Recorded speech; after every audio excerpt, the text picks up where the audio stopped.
In a world where the clock never stops ticking and the demands of work pull us in every direction, finding balance between our careers and our families can feel like chasing the horizon.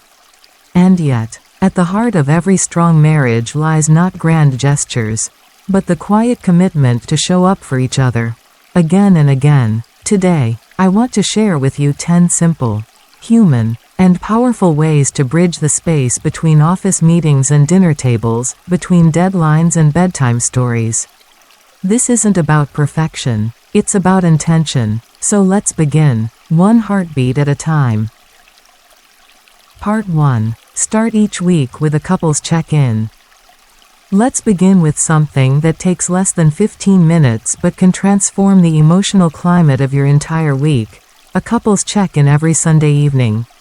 I'm not talking about a rigid, formal meeting or a lengthy therapy session. I mean a soft landing for two hearts who've been pulled in different directions for days. It could be as simple as sitting on the couch with a warm cup of tea and asking, "How are you really doing?" or "Is there anything you need from me this week?" These questions, when asked with care, not obligation, can open up space for honesty, empathy, and support. Take Emma and Josh, for instance. They both have demanding careers in London. She's in healthcare. He's in finance. For years, they ran on parallel tracks, efficient but emotionally distant. It wasn't until their therapist suggested a weekly check-in that they realized how much they had been missing. They now spend 20 minutes every Sunday evening reviewing their week ahead, discussing upcoming stress points, dividing responsibilities for the kids, and yes, even planning in little moments of connection like a Tuesday night walk or a Thursday morning coffee date. When you do this consistently, you're building a small bridge every week, between two schedules, two minds, two emotional worlds. You begin to see your partner not as someone who's supposed to read your mind, but as someone willing to walk beside you, even in the busyness. You avoid the buildup of resentment, the silence of unspoken needs, and the loneliness of two people living together but feeling alone. It's not always about problem solving. Sometimes, the most healing words you can say are, "I see you. I hear you. I'm with you this week." And when both partners start the week knowing they've been seen and heard, it's not just the to-do list that becomes lighter. It's the heart. So if you've never tried it, start with this Sunday. Choose a cozy corner, turn off the distractions, and ask those simple, sacred questions. No fixing, no judgment, just presence, just love in motion. Because the truth is, checking in with your partner is not just about the calendar. It's about choosing connection before the chaos begins. Part 2. Schedule family time like you schedule meetings. Now let's talk about something most couples underestimate: the power of scheduling family time like you would schedule a business meeting. It might sound unromantic at first, but hear me out. When something matters, you protect time for it. You don't just wait for free time to show up magically. You plan it, and love deserves to be planned for. So many couples I've worked with used to say things like, "We'll spend time together when things calm down," or "Maybe next weekend we'll do something as a family." But next weekend never came, until they started treating family time with the same respect they gave to work commitments. You wouldn't miss a Zoom call with your boss, so why should you cancel a Friday night movie with your spouse? Let's look at Sarah and Daniel. They have 2 young kids and demanding jobs in Berlin. Before, they only had rushed dinners and half-hearted Netflix evenings. But now, every Saturday morning is sacred. They call it pajama breakfast. No phones, no errands, just the 4 of them making pancakes in their pajamas. It's not fancy, but it's consistent, and it tells their children, and each other, that this family matters. Even when life is busy, scheduling time doesn't kill spontaneity, it creates space for it. When you know there's an evening blocked off for connection, you stop trying to squeeze love into the leftover hours. And when you do this regularly, you start to feel more like a team, less like coworkers passing each other in the hallway of life. Make it simple. Pick one night a week where you unplug and just be together. It doesn't have to be a date night at a fancy restaurant. It could be game night, a walk around the block, or a home-cooked meal where the phones stay in a drawer. The point isn't what you do, it's that you choose to do it together, and you protect it like it's sacred. In the end, you can't control how fast life moves, but you can choose where you stop to hold hands. Part 3. Communicate your stress before it becomes resentment. Let's be honest, life gets overwhelming. Deadlines pile up, the kids get sick, the house feels like a mess no matter how much you clean. And in all of that noise, it's easy to stop talking about how we really feel.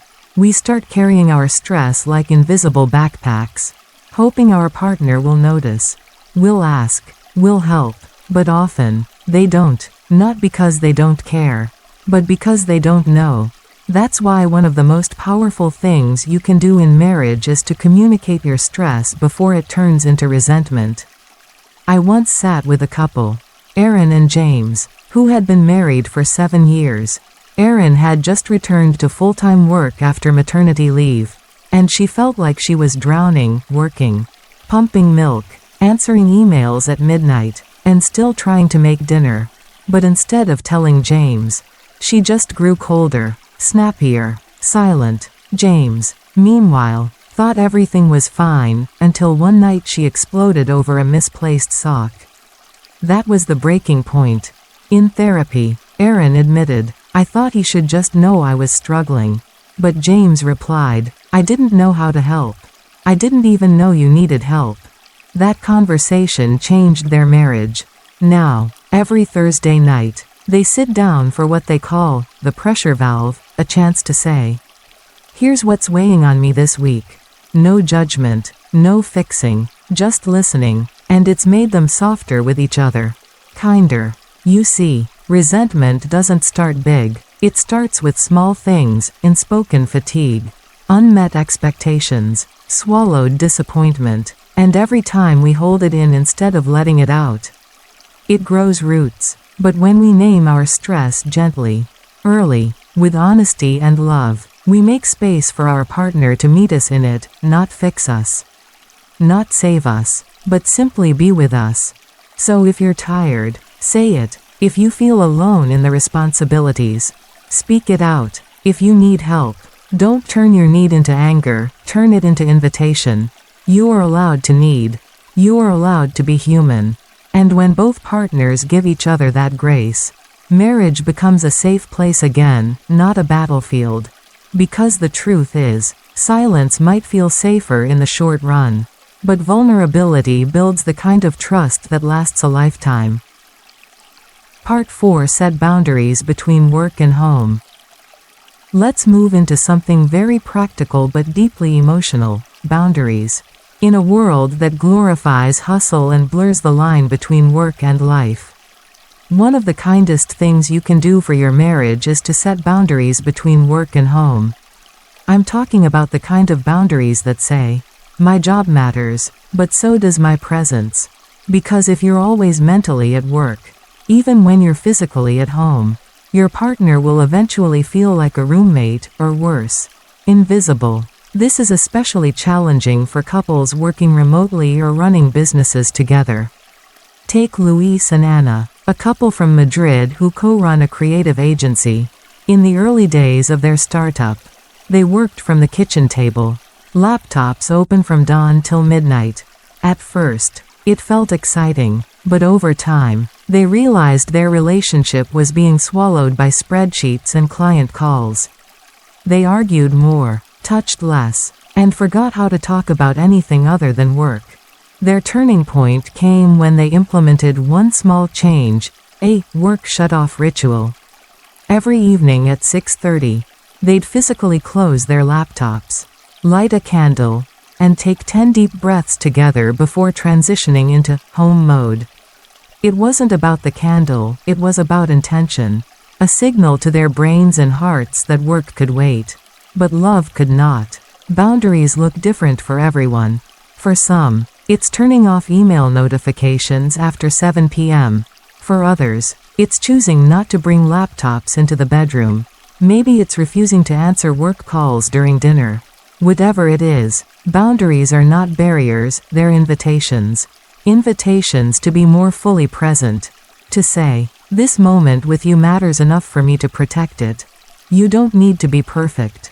You just need to be consistent.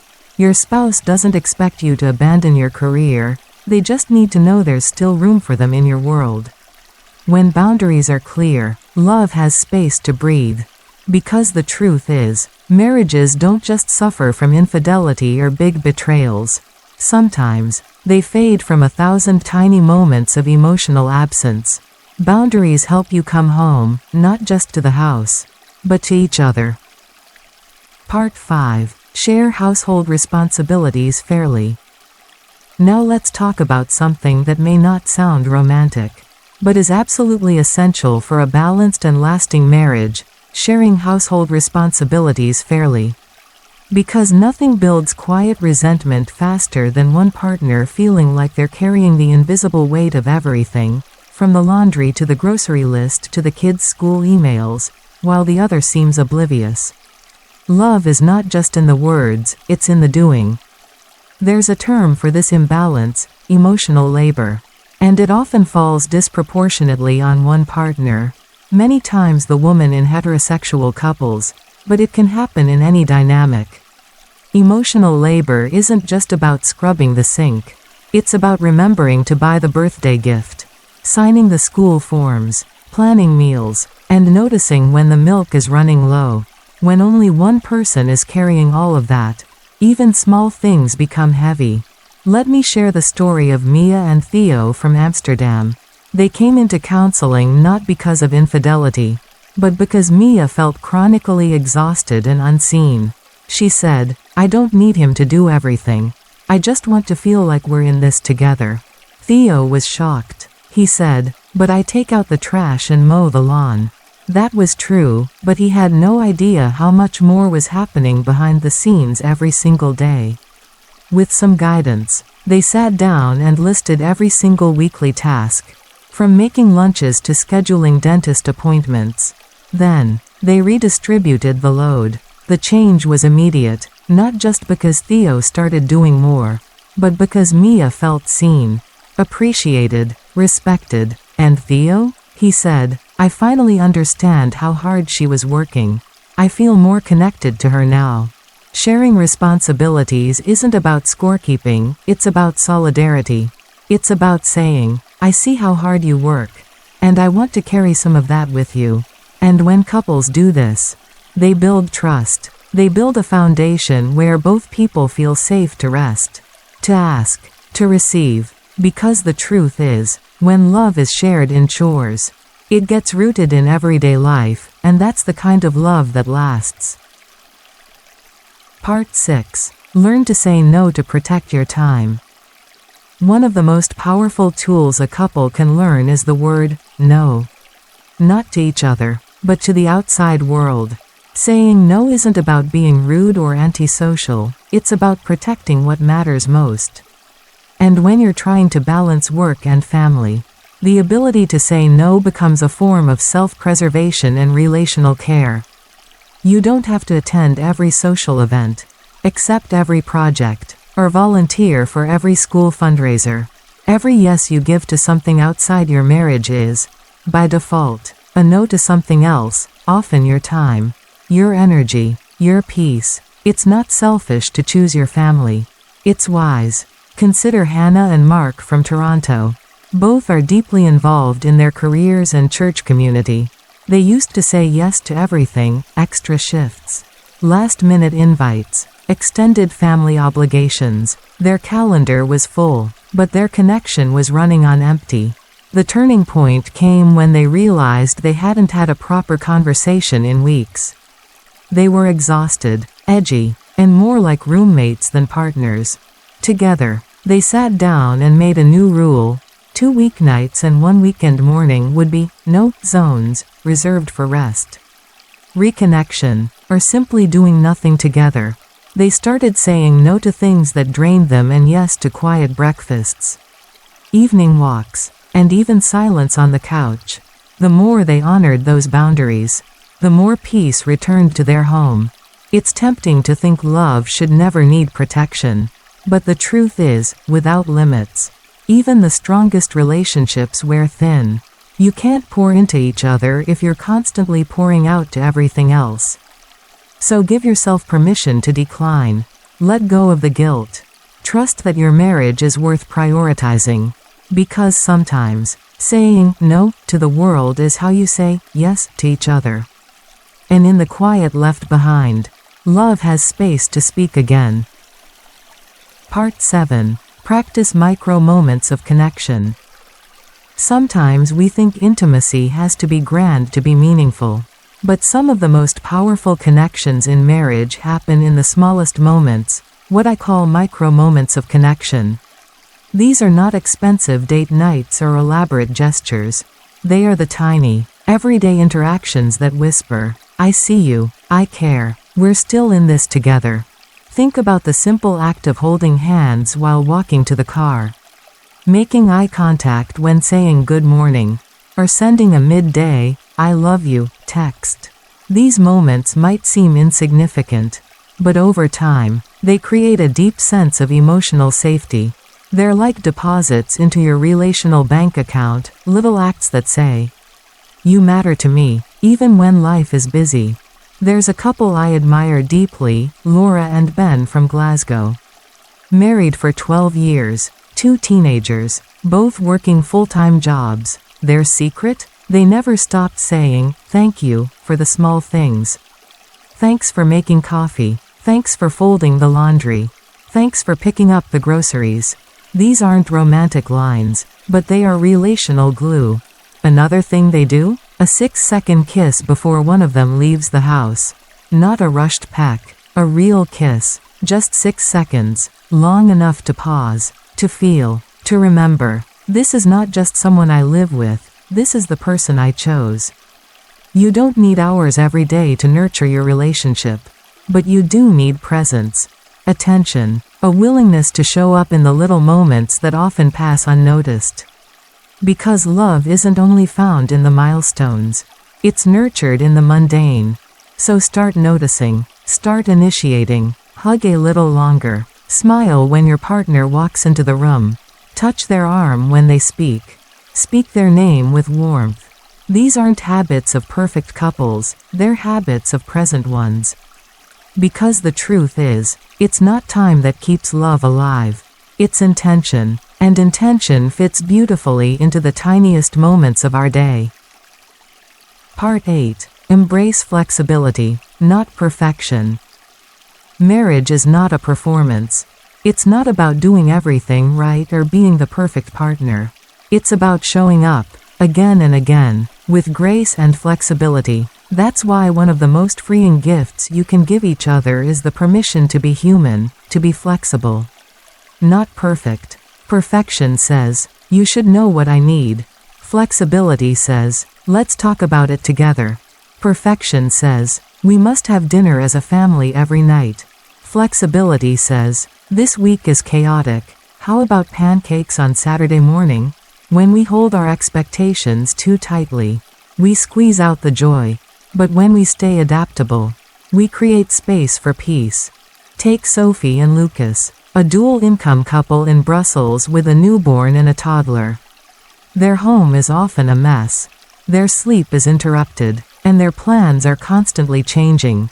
In the beginning, Sophie felt like a failure because they weren't doing the things other couples seemed to manage: no date nights, no clean kitchen, no consistent routines. But one night, after another takeout dinner and toys scattered everywhere, Lucas looked at her and said, "This is us, and it's good." That sentence changed everything. They stopped trying to keep up with idealized versions of marriage. They started celebrating the messy middle. They learned to laugh when things didn't go as planned. They learned to pivot, to let go, and ironically, that's when they found their rhythm, not in control, but in kindness. Flexibility doesn't mean letting everything slide. It means adjusting expectations with love instead of criticism. It means saying, "It's okay that we missed our walk tonight. Let's make time tomorrow." It means knowing that one off week doesn't mean you're off track, it means you're human. So take a deep breath. Release the pressure. Stop measuring your relationship against curated images online. Your marriage isn't supposed to be flawless. It's supposed to be real. And real love? It bends without breaking. Part 9. Unplug to reconnect. In today's always connected world, sometimes the most radical thing you can do for your marriage is to unplug. Turn off the phone, close the laptop, put away the tablet, because while technology keeps us linked to the outside world, it can slowly disconnect us from the person sitting right beside us.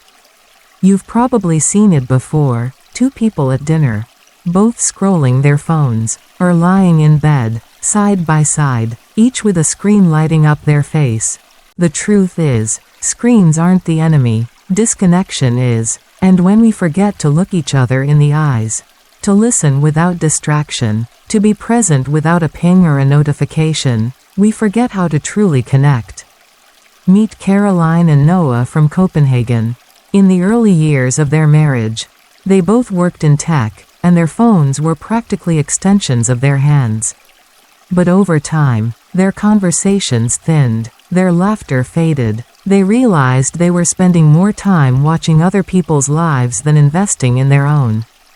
So they created a new ritual, tech-free dinners and a no-phone zone in the bedroom. At first, it felt awkward, like there was a silence they didn't know how to fill. But soon, the silence turned to sharing. Sharing turned to laughter, and laughter turned to deeper intimacy. Caroline told me, "I didn't realize how much I missed his eyes until I saw them again." Unplugging doesn't mean disconnecting from the world forever. It means reconnecting, intentionally, with the one you chose. Even just 30 minutes a day of undistracted time can reignite the bond that gets buried under notifications.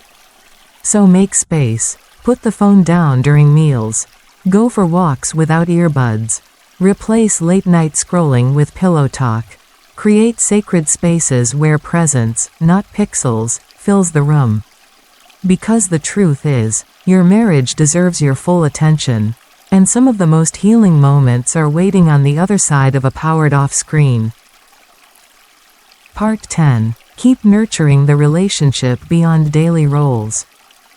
Marriage is more than running errands, raising kids, and dividing chores. It's more than the routine, more than survival. At its best, marriage is about deep friendship, tenderness, curiosity, play, and one of the biggest traps couples fall into, especially after years together, is slipping into the roles of co-managers and forgetting to be lovers. Soulmates, companions. That's why the 10th tip is this: keep nurturing the relationship beyond daily roles. Because you didn't marry someone just to check off to-do lists together. You married them to share wonder, joy, dreams. Think of Olivia and Chris, a couple in Dublin who've been married for nearly 2 decades. When their kids were young, life became a blur of diapers, deadlines, and dishes. At one point, they admitted they hadn't laughed, truly laughed, in months. It wasn't that they didn't love each other. It's that the romance was buried under responsibility. So they started small. Once a month, they planned a surprise for each other, something simple, like breakfast in bed, a handwritten note, a walk down memory lane. They revisited the things they used to do when they were dating. They brought back the version of themselves that wasn't tired and stressed, but playful and curious. And slowly, they remembered not just how to love, but how to enjoy. Nurturing your relationship doesn't require grand vacations or candlelit dinners. It requires presence, intention, a willingness to remember that love needs oxygen, and joy is part of that breath. So keep flirting, keep learning about each other, keep asking deep questions, and every now and then, put down the calendar and ask, what would make us smile today? Because the truth is, marriage isn't just something you have. It's something you build, every day, with laughter, with effort, with love, and it's never too late to fall in love with the person you already chose. Conclusion: a marriage worth protecting. In the end, balance in marriage isn't about getting everything right. It's about returning to each other, again and again, with open hands, open hearts, and a willingness to grow together through the noise. The world will always pull at your time, your energy, your attention, but your marriage? It's the sacred place where you remind each other what really matters. So start small, be consistent, protect your love like it's the most precious thing you have, because it is. And when in doubt, return to the basics. Talk, listen, laugh, show up, hold hands, say thank you, and never stop choosing each other. Even on the busiest days, love can still live in the quietest corners. If something in this video touched your heart, please like and subscribe to stay connected. This channel isn't just about giving advice, it's about reminding you that love, in all its forms, is worth fighting for. Whether you're in love, in doubt, or in the middle of rebuilding something fragile, you're not alone. Share your thoughts in the comments below. We're here with you, and we look forward to seeing you again in the next episode.